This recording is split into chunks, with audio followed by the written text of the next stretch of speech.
first by welcoming Professor Mikhail Kosiborod from the St. Luke's Mid-America Heart Institute and University of Kansas at Missouri at Kansas City.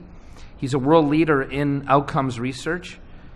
He really is, we used to call him a rising star, but he's risen, and is a leader of a community of learners and researchers in the outcomes world that have really distinguished themselves not only in the United States through their platforms, but internationally as well. He is also involved very heavily in the field of diabetes and cardiovascular disease and chairs the AHA's Quality of Care and Outcomes Research Conference. He is PI on many outcomes studies and now in clinical trials as well. And Mikhail, it's a great privilege to have you here and a part of our organizing committee as well.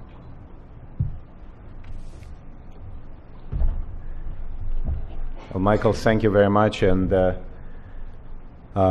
Mansoor, and to all of you, thanks so much for inviting me to be a part of this amazing symposium. It's really one of a kind, and it's a great honor to be here.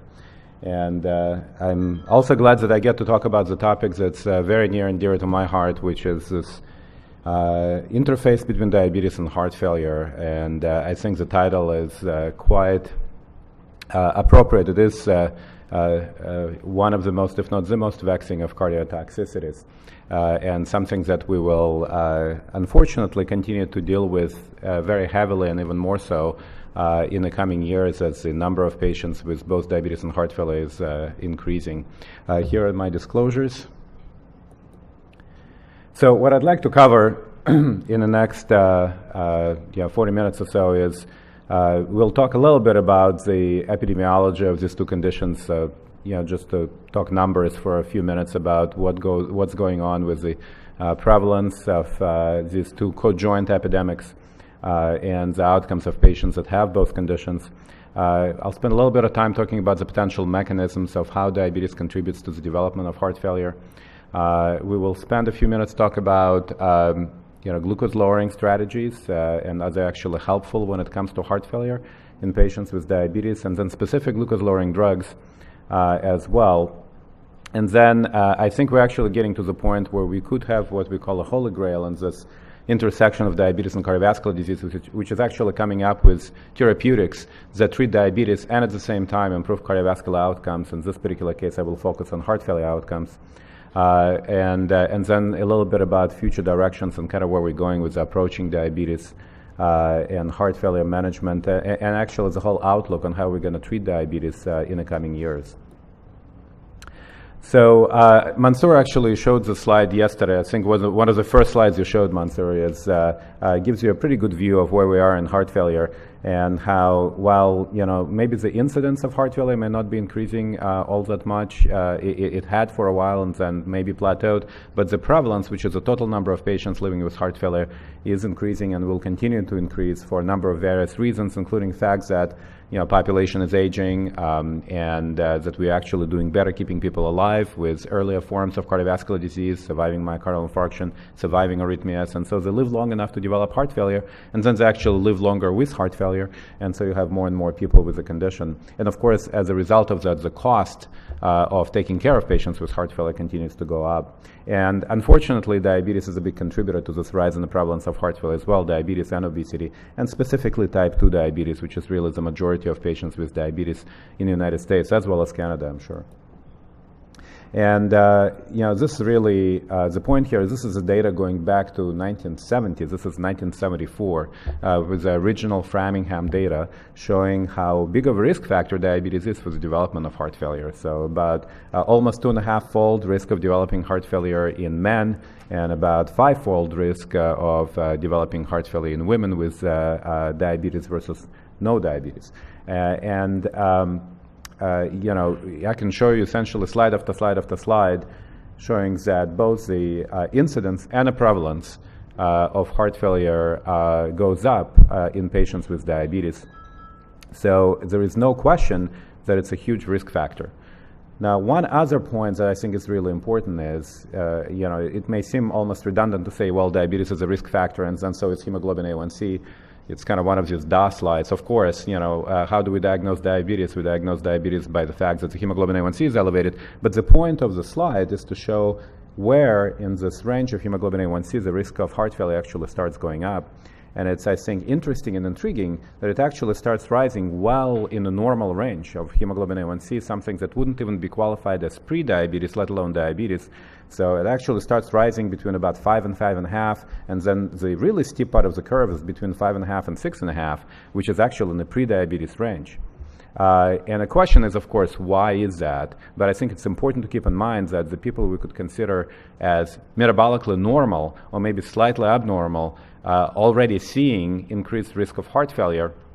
And I think that points to the very important issue, which is something is going on in these patients well before the metabolic marker shows that they have diabetes. And it's actually, by the time they develop heart failure, it's been cooking for years, decades perhaps, because they've obviously had pre-diabetes for many years before they have diabetes, and they might have had pre-diabetes, so to speak, even for many years before that. And then the last point I will make about the kind of this co-joint epidemics is that we always think of diabetes as a risk factor for heart failure, but it's also important to keep in mind that heart failure may well be a risk for developing diabetes as well. That's actually very interesting data showing the proportion of patients with diabetes in patients, and actual risk of developing diabetes over time in patients with heart failure according to the amount of diuretics that they're on. And of course, the amount of diuretics they're on is kind of a surrogate for how severe the heart failure is. And you can see a very nice graded relationship between higher dose of diuretics and higher risk of developing heart failure over time. And, I don't think that much has to do with diuretics themselves. I think it just has to do with the severity of heart failure. We could potentially argue and discuss of why that is and why patients with more severe heart failure are more likely to develop diabetes. But it certainly could have something to do with the fact that the neurohormonal milieu in patients with more severe, more diuretic-resistant heart failure is that of increased catecholamines and counterregulatory hormones, which certainly could induce insulin resistance and a number of other pathophysiologic mechanisms that then subsequently lead to development of diabetes. Suffice it to say that I think what we all see clinically is the numbers of patients with all types of cardiovascular conditions, but certainly heart failures that have diabetes and prediabetes has been going up recently. Certainly in my own practice, and I'm sure in your practices, you see more and more patients. And if you combine the diabetes and prediabetes, we're talking about somewhere about 70% of our heart failure population has some degree of glucose abnormalities. And here's why it's important. At the end of the day, it's all about outcomes, at least in my world. It's all about outcomes. And if you look at what happens to a patient with diabetes who develops heart failure, this is from U.S. Medicare population, it's really dismal outcomes once a patient with diabetes develops heart failure compared to a patient with diabetes who is free of heart failure, where you're talking about survival of less than 25% at 5 years. I mean, nowadays there are relatively few cancers that have survival curves like this. There's actually an interesting YouTube video, right, where talks about trivializing cardiovascular disease, where somebody has myocardial infarction or heart failure, nobody's paying attention. Somebody says, I have cancer, people start getting very emotional, right? But if you actually look at heart failure, the survival of somebody with heart failure and diabetes, for example, is worse than many cancers. And so certainly not something that you want to trivialize.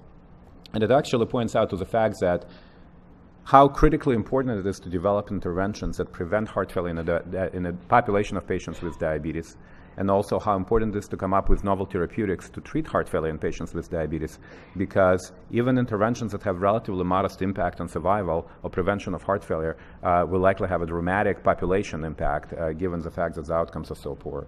And we'll come back to that because we actually now have interventions that I think have at least a promise of improving outcomes in patients with diabetes and heart failure.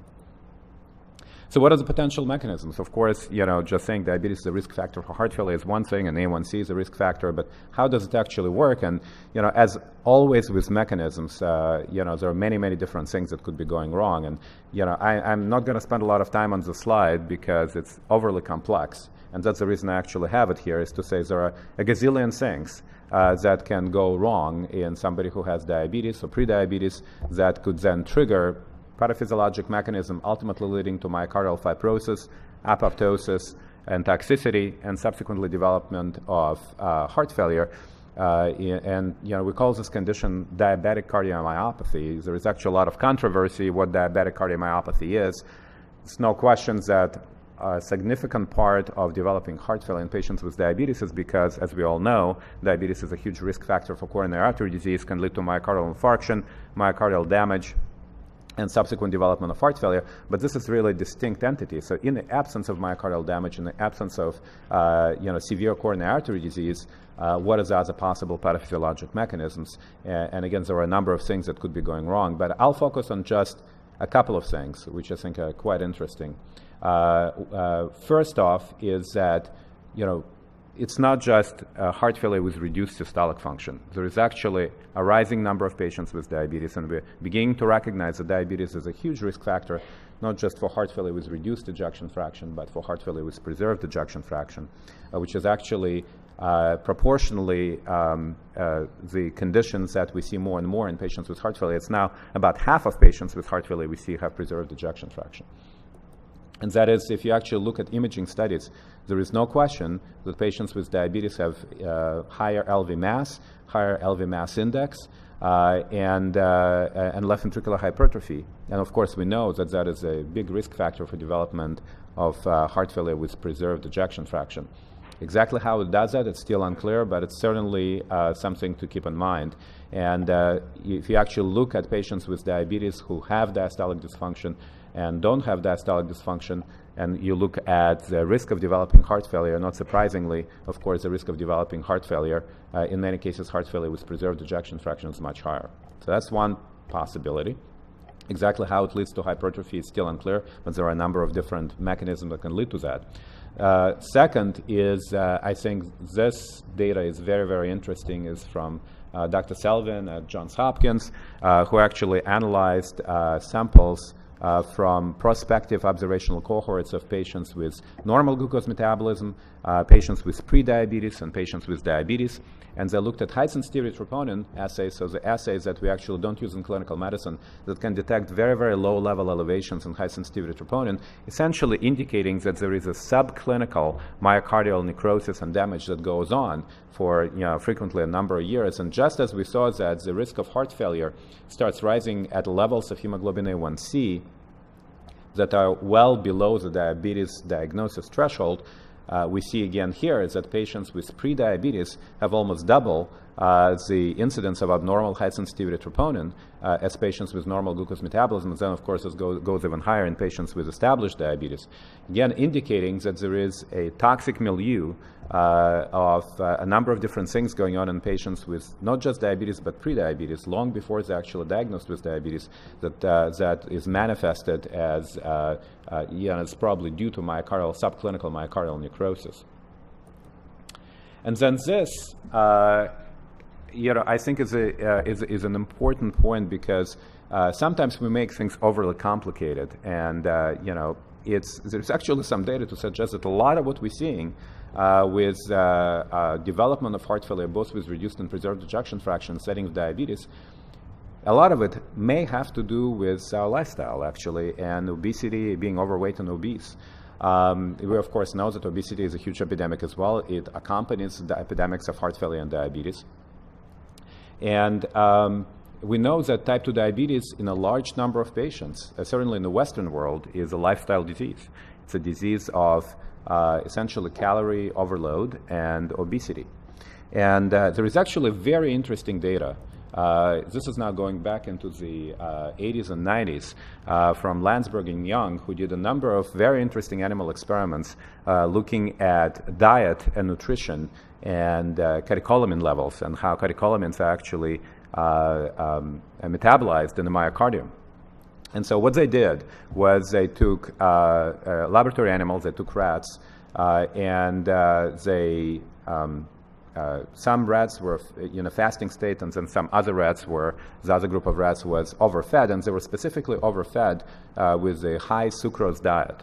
And what they observed, actually, and what they were measuring, were levels of epinephrine and norepinephrine, which are, of course, the catecholamines that are have been highly implicated in both development of heart failure as well as progression of heart failure.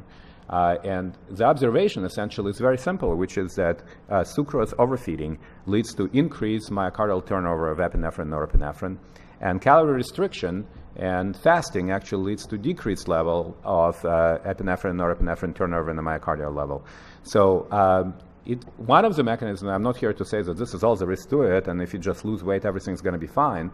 But I think it's important to keep in mind that it's not a surprise, it's not a coincidence that obesity, diabetes, and heart failure are all going in the same direction. And I think lifestyle and being obese and overweight may have a lot to do with what we're actually seeing in terms of rising rates of heart failure in patients with diabetes.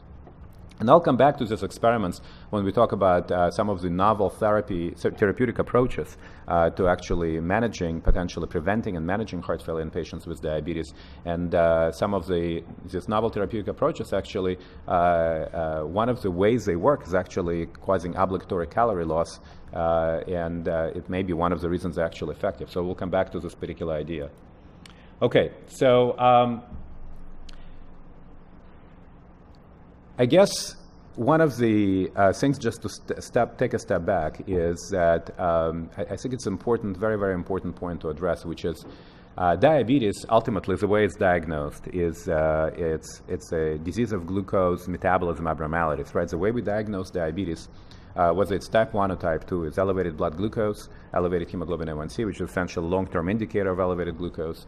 And so it was perhaps natural to think, now go back decades ago, it was perhaps natural and logical to think that if you just correct the glucose, if you just make the glucose better, if you normalize it, then perhaps all of these complications of diabetes, including heart failure, would just go away. And in retrospect, maybe it was a naive concept, but it certainly at the time was logical. And it was tested very, very extensively. And I'm showing this slide, again, this is one of these DA slides. We all know this already, but I think it's important to keep in mind that, why do we treat diabetes, okay? We treat diabetes not to make the numbers look better, okay? At the end of the day, the patients probably won't care as much about what their fasting glucose is and what their hemoglobin A1C is. What they will care about is how long they live, whether they have diabetes complications or not, important diabetes complications that have profound impact on the longevity and the quality of life, such as myocardial infarction, stroke, and heart failure. And of course, microvascular complications are important as well, but if you actually look at the impact of which complications of diabetes actually have the most impact on survival, what do the patients with diabetes actually die from? There is no question that macrovascular complications of diabetes, myocardial infarction, stroke, heart failure, are what patients with type 2 diabetes die from. Okay, so if you really want to impact in a meaningful way outcomes of patients with diabetes, we need to prevent cardiovascular complications of diabetes, such as MI, stroke, and heart failure. So, and if you actually think about this concept, which is if we just normalize the glucose, maybe all these complications of diabetes will be reduced dramatically or even go away.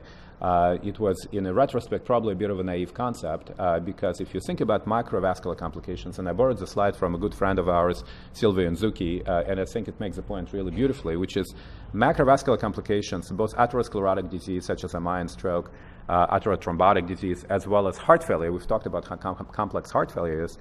Glucose is just a tiny part of that puzzle. There are so many other things going on with the patient. We talked about obesity, for example, and inflammation, sleep apnea. I mean, there are so many other things that go wrong with the patient, where microvascular complications, such as, for example, eye disease or neuropathy, in many ways it's much simpler. It's really blood pressure, glucose, and genetics.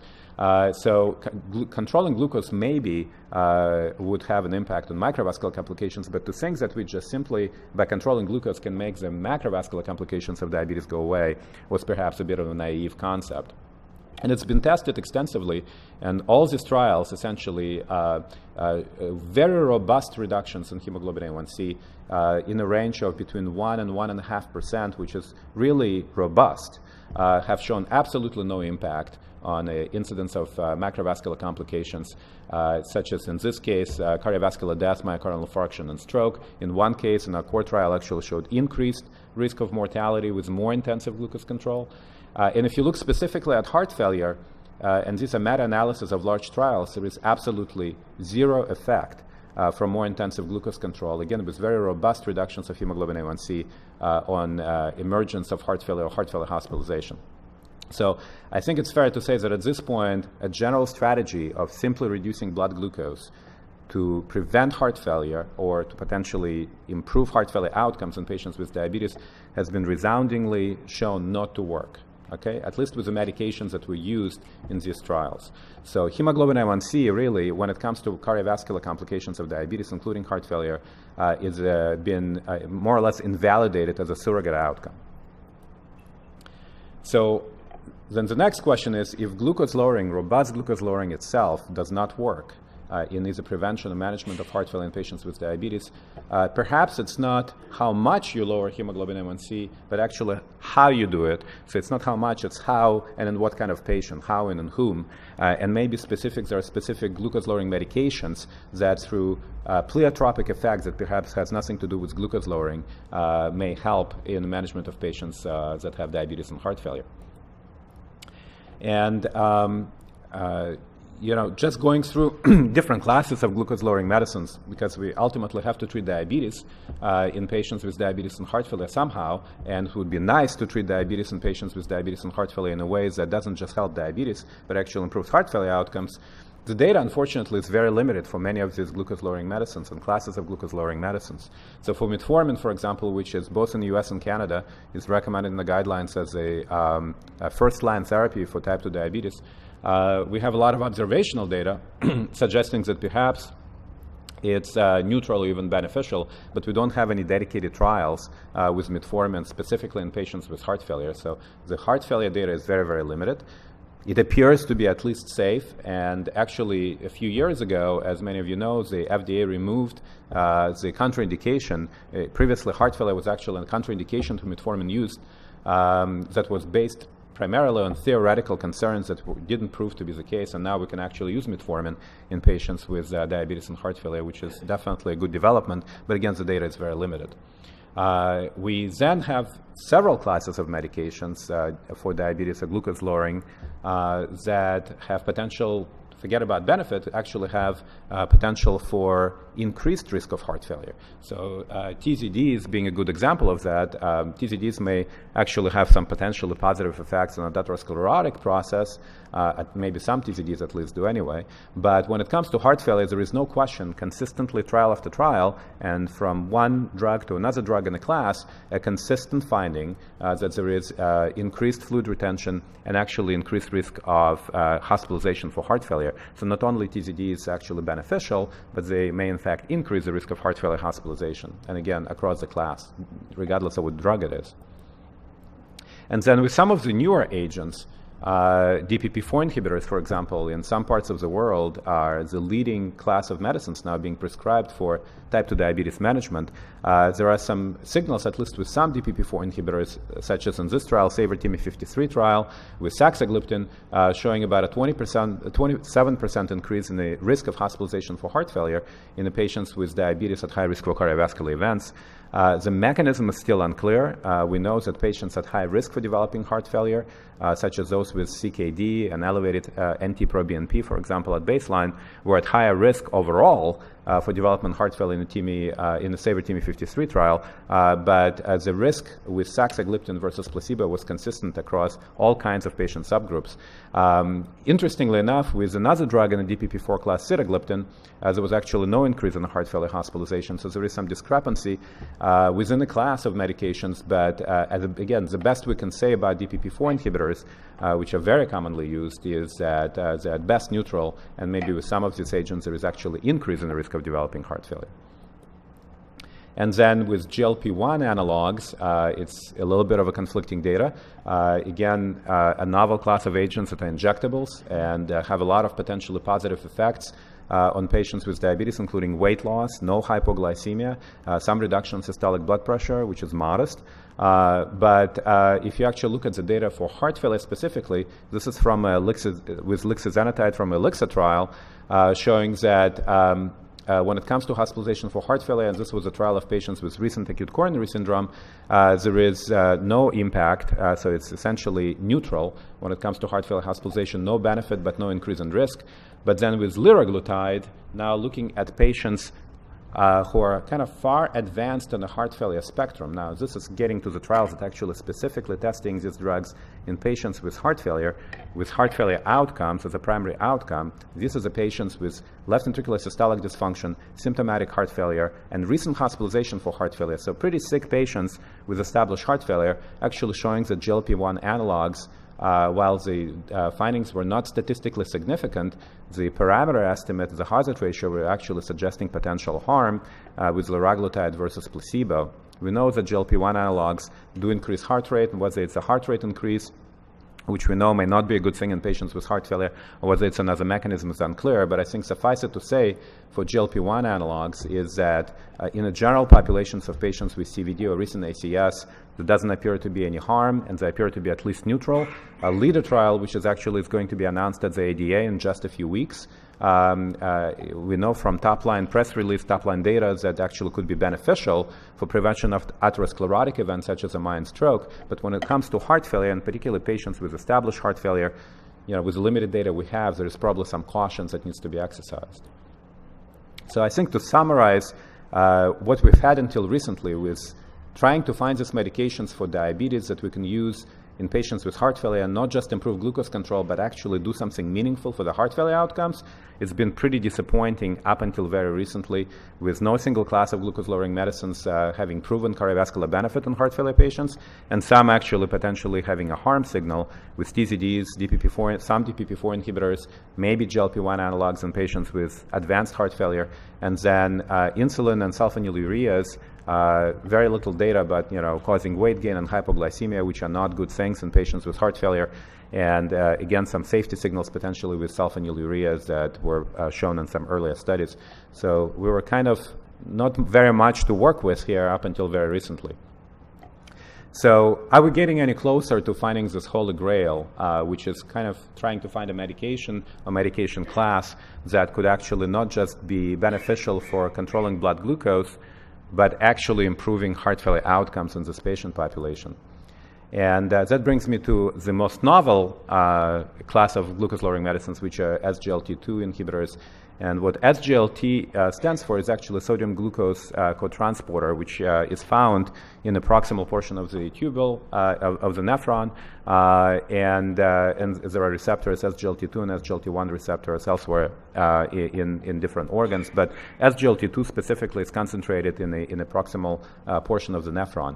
And if you think about how these drugs work, and I'll spend just a minute on this because I think it's important as you think about the outcomes we're actually starting to see to emerge with this class of medications, is SGLT2 inhibitor actually inhibits the sodium glucose cotransporter. What this cotransporter does, what SGLT2 specifically does, is it's responsible for reabsorption of glucose from the urine back into the bloodstream. So if you kind of think about what happens in every one of us, is we have blood glucose that gets filtered into urine, and then essentially all of it gets reabsorbed in large part due to this SGLT2 transporter. So both glucose and sodium along with it gets reabsorbed, and so patients that don't have diabetes normally would not have any glucose in the urine. The glucose-urea threshold, which is the level that needs to be exceeded in the blood glucose concentration in order to start actually losing some glucose in the urine because of this mechanism, protective mechanism we have in the kidney, is about 180 milligrams per deciliter in a normal individual. In a diabetic individual, it's actually higher. It's about somewhere between 210 to 200 to 220 milligrams per deciliter. So your blood glucose level would have to be higher than that in order to start spilling glucose in the urine. What these drugs do essentially is inhibit this mechanism, inhibit this receptor, and so it lowers the glucose-urea threshold from about 180 milligrams per deciliter in a normal non-diabetic individual, 200 milligrams per deciliter in a diabetic individual, all the way down to about 40 milligrams per deciliter. So even somebody who's got normal glucose metabolism is going to have obligatory glucose-urea.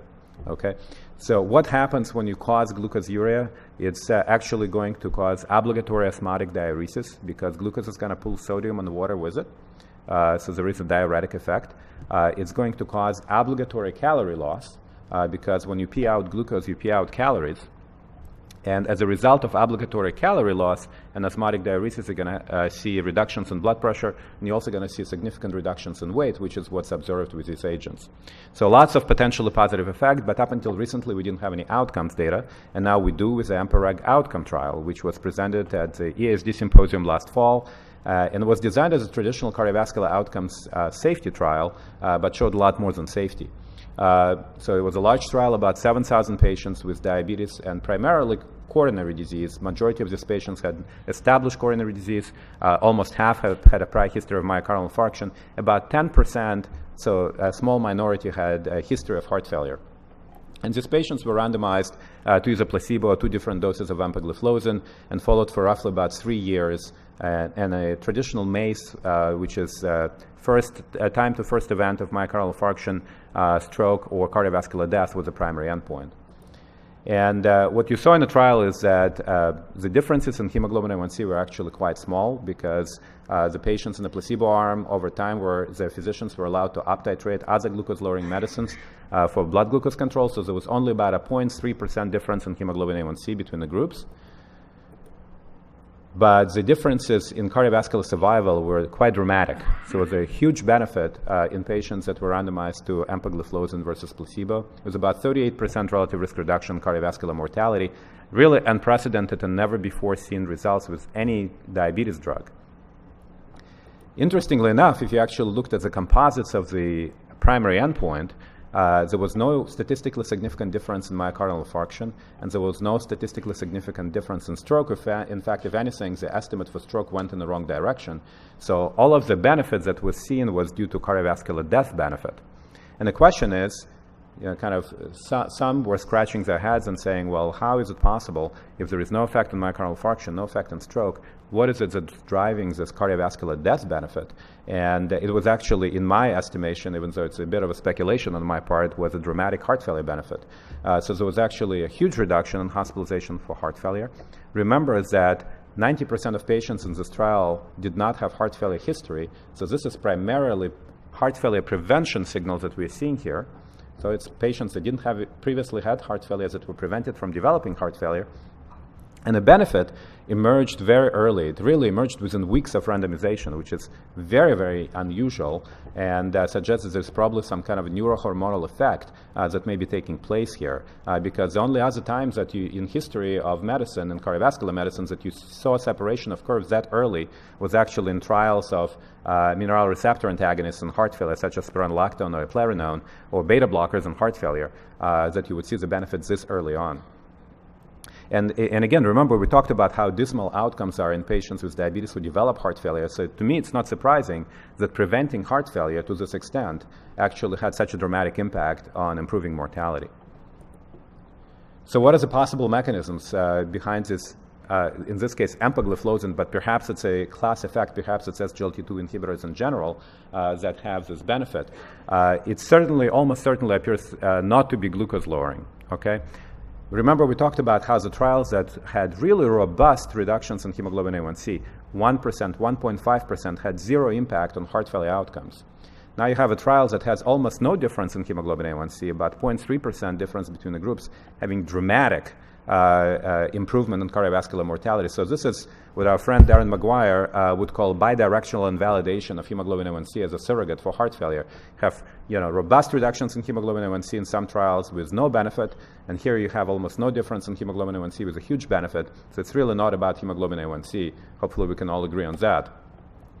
Could it all be systolic blood pressure reduction?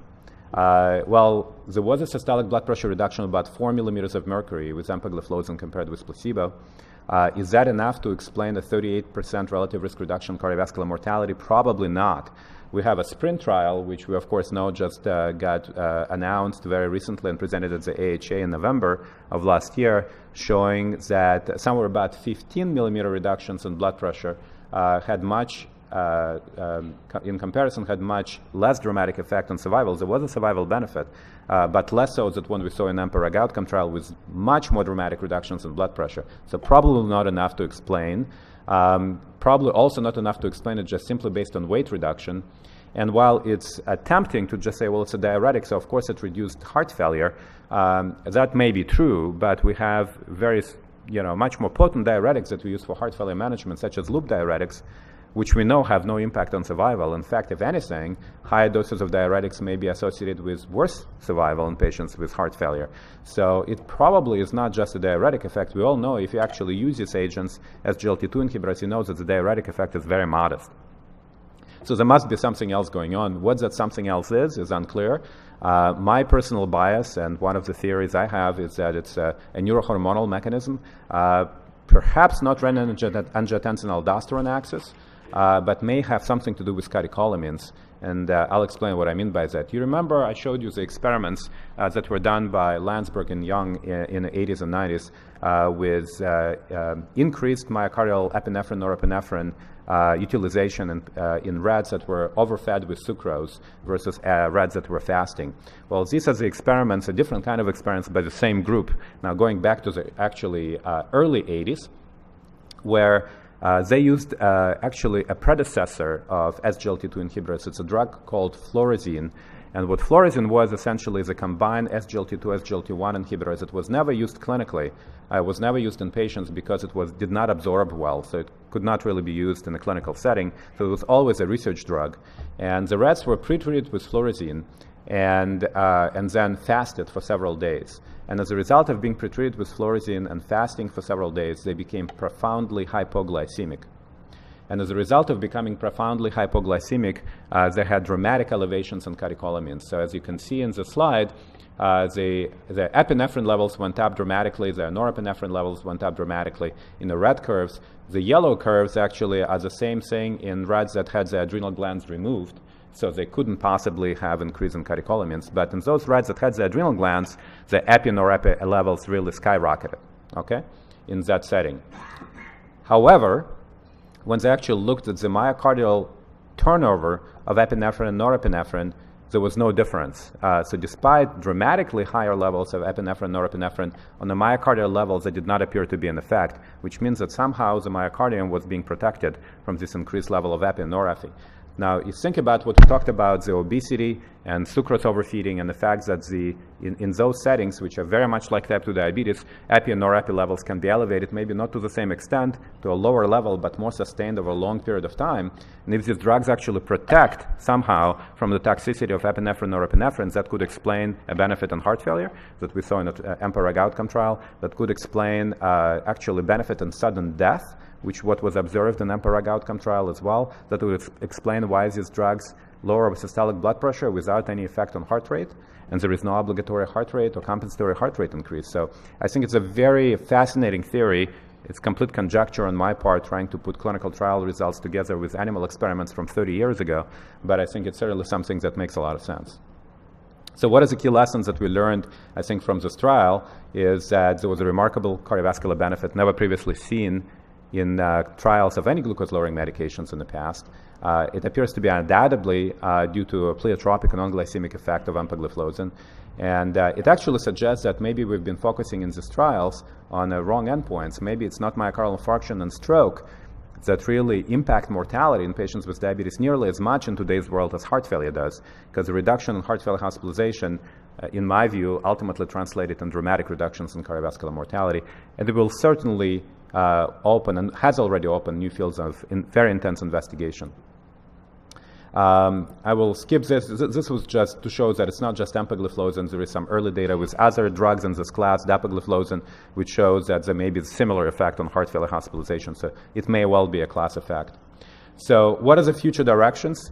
I think one of the key future directions is that while in the EMPA-REG outcome trial, this appeared to be primarily a heart failure prevention signal, there's certainly a lot of reason to believe that if these drugs are beneficial in prevention of heart failure, they could potentially be beneficial in treating patients with diabetes and those that have established heart failure. And that's actually where we're going next with this.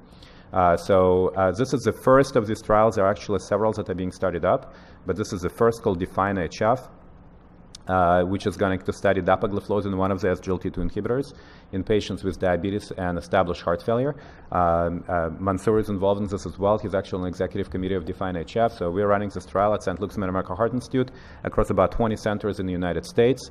It's a short trial. It's primarily a mechanistic trial in about 250 patients. And the inclusion criteria are diabetes, type 2 diabetes with established heart failure and reduced ejection fraction of less than 40%. The primary outcomes are going to be looking at heart failure biomarkers such as NT-proBNP and also Kansas City Cardiomyopathy Questionnaire, which at this point is an accepted tool for evaluating functional status, symptoms, and quality of life in patients with heart failure. And we'll, of course, look at other outcomes such as heart failure hospitalizations and urgent heart failure clinic visits, even though we're not powered for those outcomes. Interestingly enough, from a mechanistic standpoint, we have some very, very interesting sub-studies built into the trial.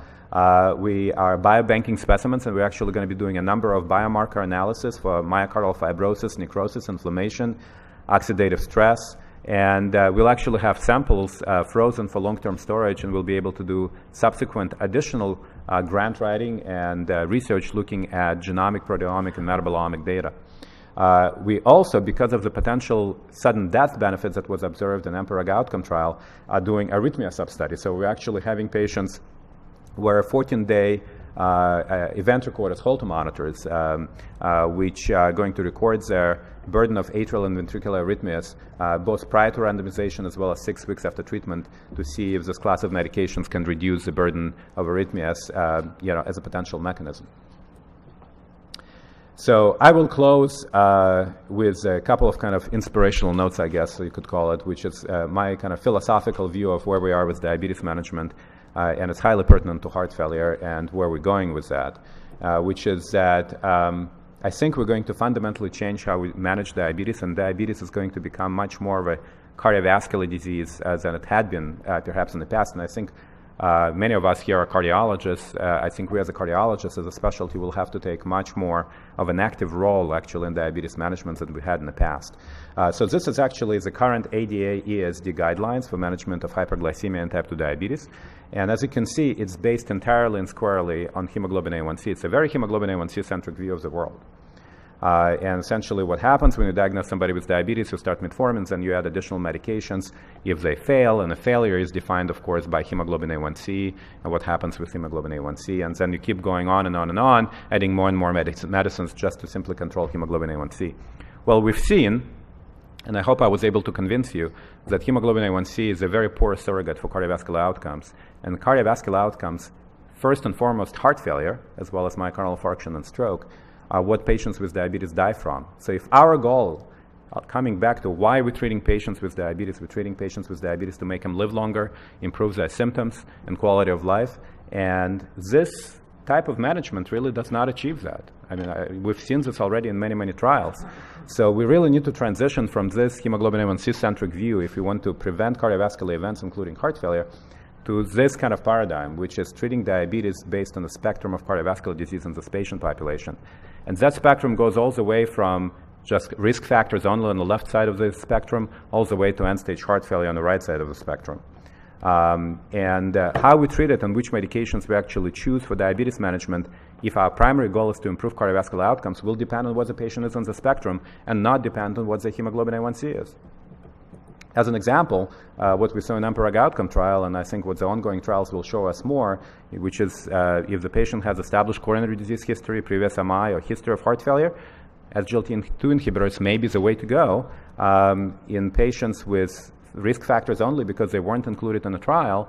Is still a question mark, and the ongoing DECLARE trial, which actually includes patients with risk factors only, will answer that question.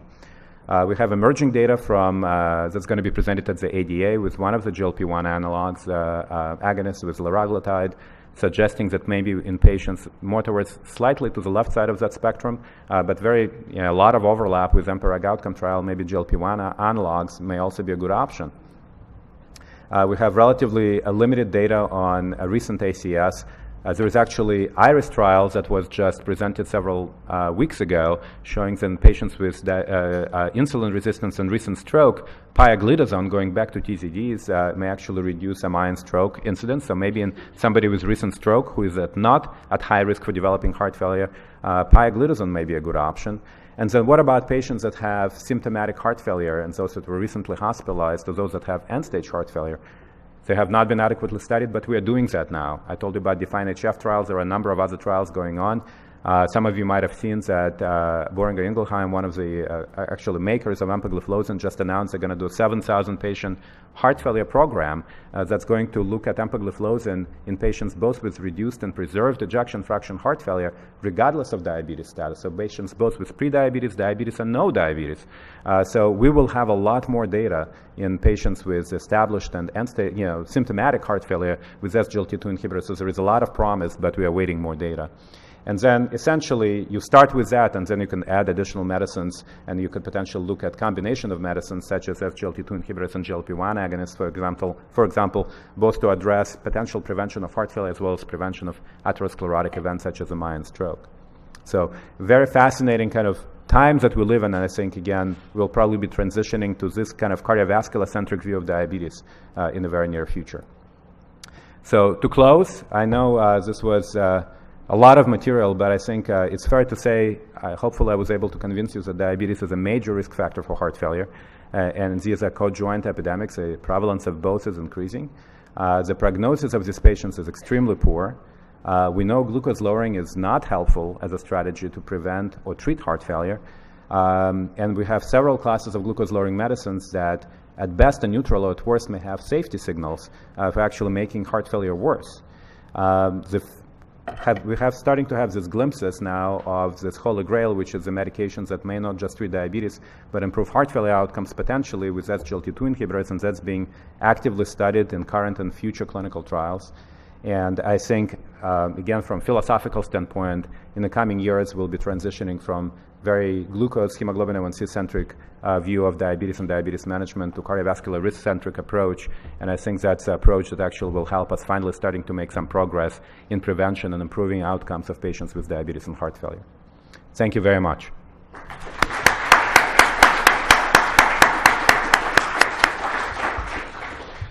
Mikhail, thank you very much. Fantastic presentation. We have 10 minutes for questions. Heather Ross. Wow. Totally blown away by your talk. There are two things that completely terrify me as a heart failure cardiologist, and top of the list is diabetes, followed immediately by HFpEF. So I wondered in the EMPA-REG trial if they actually, with that heart failure endpoint, have they stratified it by ejection fraction from HFpEF to HFrEF? Yeah, so excellent question. It's an interesting story with the EMPA-REG outcome trial. I didn't talk much about that, but this was designed as a classic cardiovascular safety study. The folks who designed the trial, and it's fair to say, this is not any secret I'm breaking here, but they openly acknowledge that, had no expectation of this outcome. The way the trial was designed was that it was going to show neutrality, and all they wanted to show was that the drug was safe.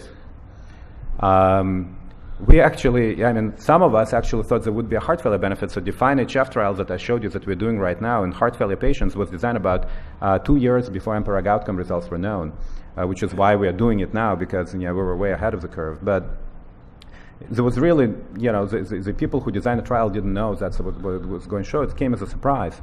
So because it was designed as cardiovascular outcome safety study, there was absolutely no mechanistic work built into the trial, absolutely none. They did not know what the ejection fractions were in these patients. They did not know what the BNPs or NT-proBNPs were. So all we know is that there is a documentation of heart failure history in the medical record, and that's all we know. So we don't know whether the events that were prevented were HFrEF or HFpEF. One thing I could say, however, this is total conjecture on my part and speculation, wild speculation in fact, but if you look at the event rates in patients that were hospitalized with heart failure in the EMPA-REG outcome trial, the heart failure hospitalization event rates look a lot more like HFpEF than if you look at the heart failure trials, than they do HFrEF. And so you could take that data and say, and then if you look at who these patients are and what their BMIs were, there are a lot of them were overweight. So there are lots of good reasons to believe that a large chunk of this would be HFpEF. And how exciting would it be if we actually showed that these drugs are effective half-path therapies in the conditions that's rising in prevalence that we have no idea how to manage, and we have no, agents that have ever been shown to be beneficial, right? So half-path is like kind of the grave of all the different medicines. Everything that's being tried has been proven to be of no benefit. So that's a great question. So there are a number of things on the horizon. I think we'll have trials of these drugs on half-path. As I said, BI is going to do a big heart failure program. I think one of the trials within that program will be a half-RAF trial and a half-path. And so we'll know more, but it'll be a little while. Another purposefully provocative question is, you showed that the curves diverge so very early. So should we actually be doing a study, once we deem that it's safe to use this drug in people who don't have diabetes, which you're going to be doing from your next study, should we actually be doing a study in acute decompensated heart failure with this drug? Yeah, no, excellent question, Heather. Thank you.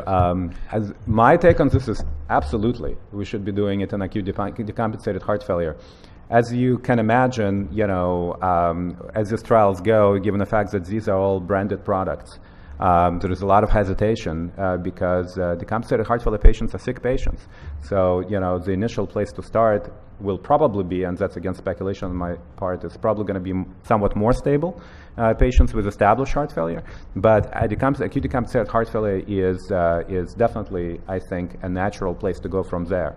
There are actually some interesting case reports in the literature about using SGLT2 inhibitors in acute decompensated heart failure, including diuretic-resistant heart failure, showing very interesting data.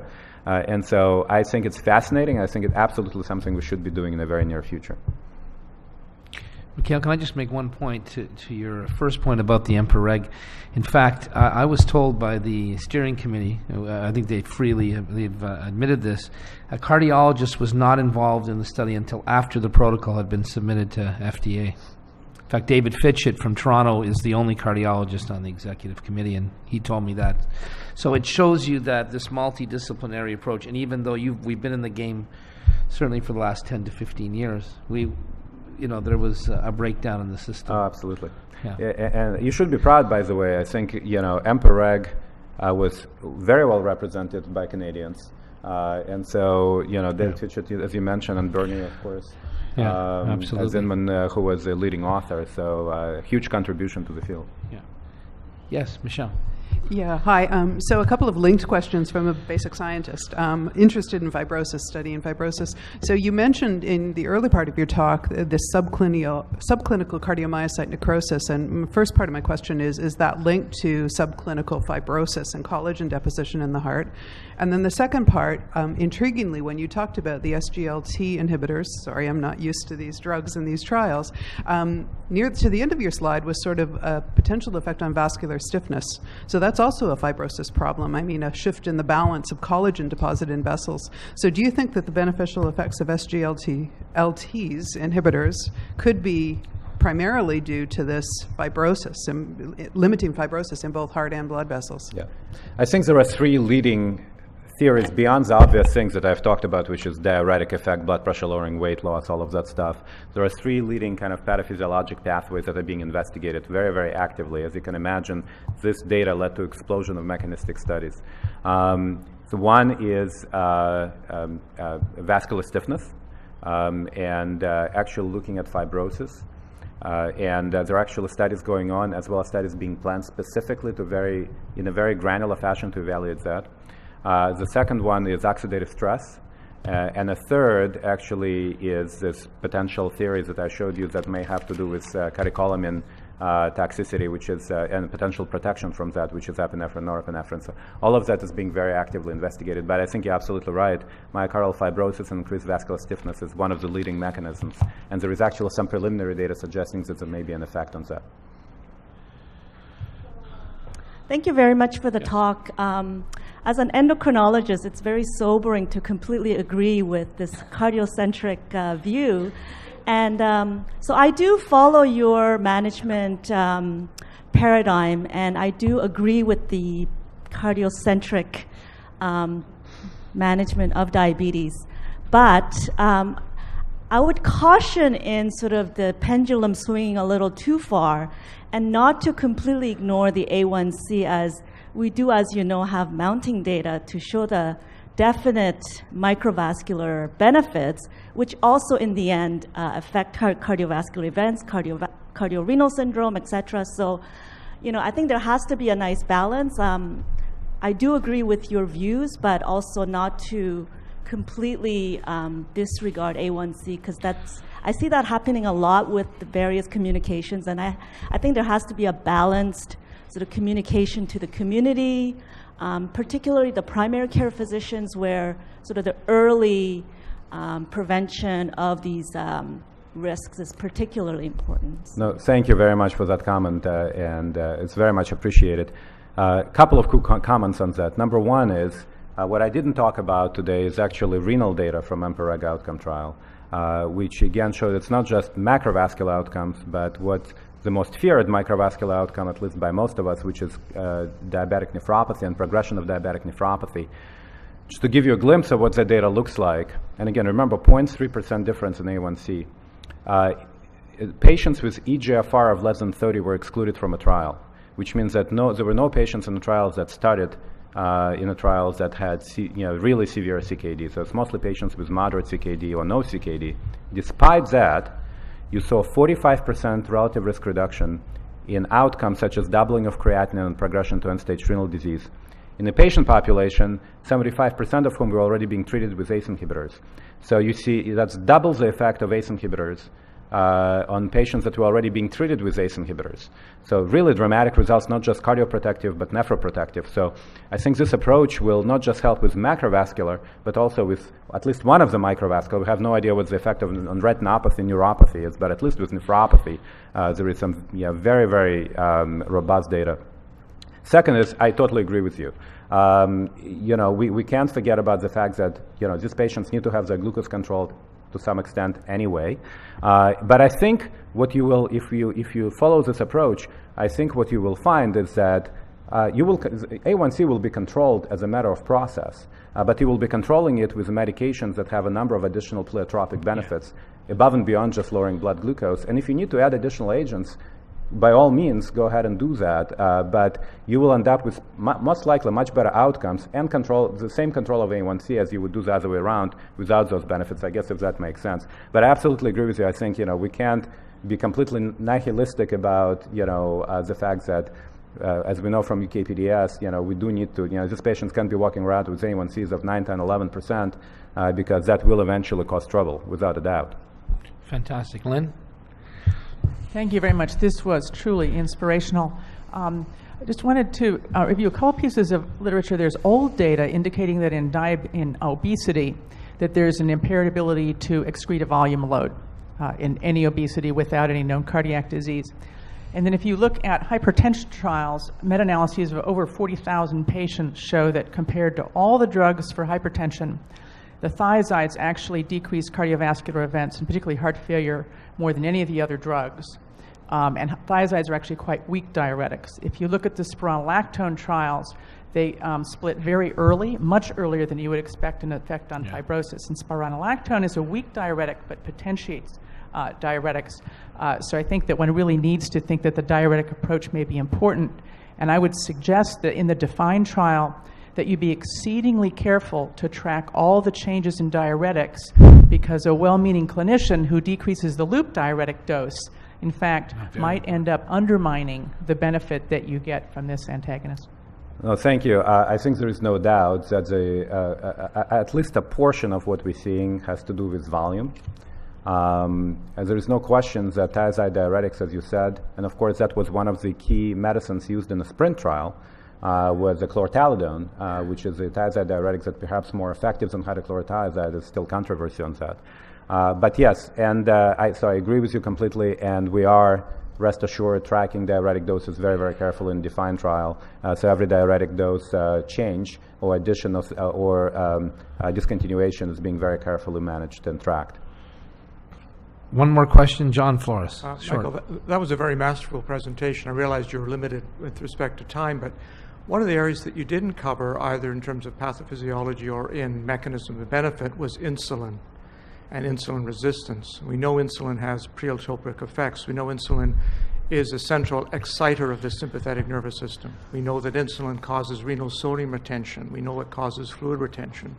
We know that the renal sympathoexcitation can cause increases in renal vascular resistance and some of the pathology. So obviously, if you're dealing with an agent like the SLG2 inhibitors, what is happening to insulin resistance and what is happening to insulin, all the downstream cascades with growth factor, that is part of the pathophysiology. I would have thought that would be an obvious first mechanism to look at. Yeah, no, great question, thank you. Couple of quick comments on that. Number one, on the insulin side, I'm in full agreement with you. We have no dedicated data from any trials really looking at insulin effects in patients with heart failure specifically, established heart failure. We know from an origin trial in a completely different patient population, which were essentially patients with pre-diabetes, overwhelming majority of whom didn't have heart failure, insulin didn't increase the incidence of heart failure, but that's not the same thing as looking at patients with established heart failure. What happens? We know it causes fluid retention, we know it causes weight gain. There's a good reason to believe it may not be a good thing in somebody with heart failure, even though, again, the specific data from trials is lacking.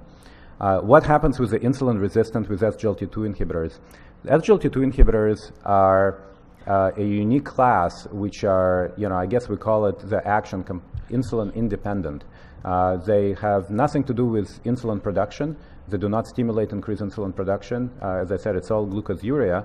The question is what happens with insulin resistance. There is no direct effect on insulin resistance necessarily, but as we've talked about, there is calorie loss and fat loss that may contribute to improvement in insulin resistance.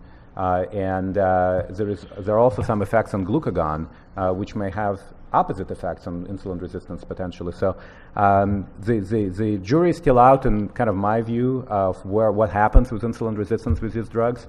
There are some reasons to believe that insulin resistance through weight loss may be improved, and maybe that has something to do with the mechanism. But my suspicion, just looking at how quickly the curves diverge, that the effects are likely somewhere in the neurohormonal levels. I guess, again, as I said before, the only parallels that we have with that are, spironolactone trials, beta blockers in heart failure. So it's all neurohormonally based and volume-based to diuretic-based therapies. So that's my take on it, but I think insulin resistance, certainly in terms of longer-term outcomes with these drugs, may be a contributor. It's very important is that sympathoexcitatory mechanism that Absolutely. you're alluding to. Yeah. And if you cut that out very early, then you can have tremendous positive impact on the renal circulation and systemically. Absolutely. Point well taken.